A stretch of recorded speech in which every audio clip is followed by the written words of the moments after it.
inilah dia Kampung Kemat. Troso namanya. Lebih kurang 6 km dari Sungai Siput.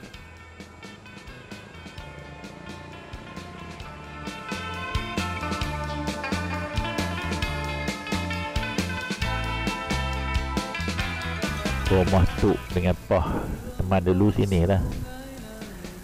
Zaman dulu tahun 40-an, 50-an, kelilingnya penuh dengan pokok getah aja. Tapi le ni macam-macam pokok buah ada.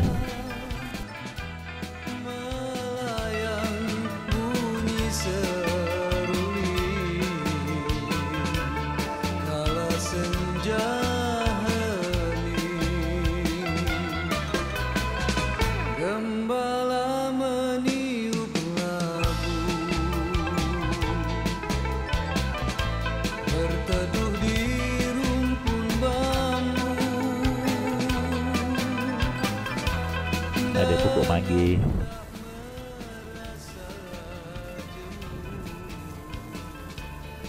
Ada pokok royan. Pokok nangka pun ada. Abang Mat rajin tanam benda-benda ni semua.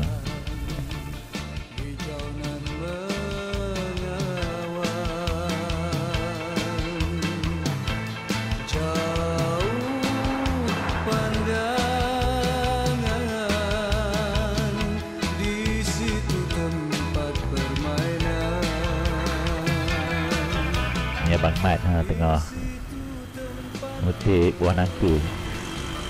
Dah tua dah buah nangka tu. Peram 2-3 hari masak lah.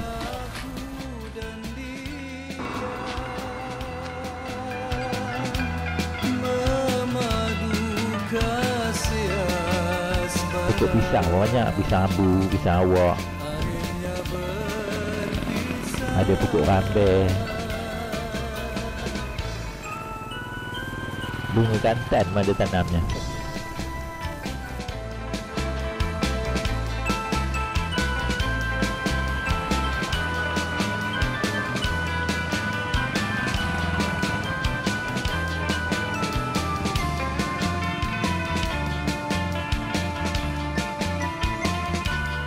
Tu Abang Mat tengah tebang pisang tu.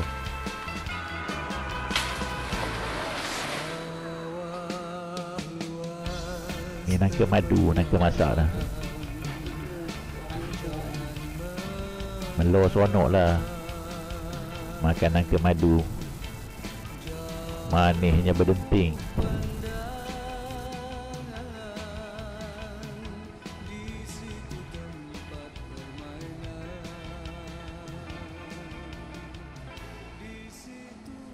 Sedap?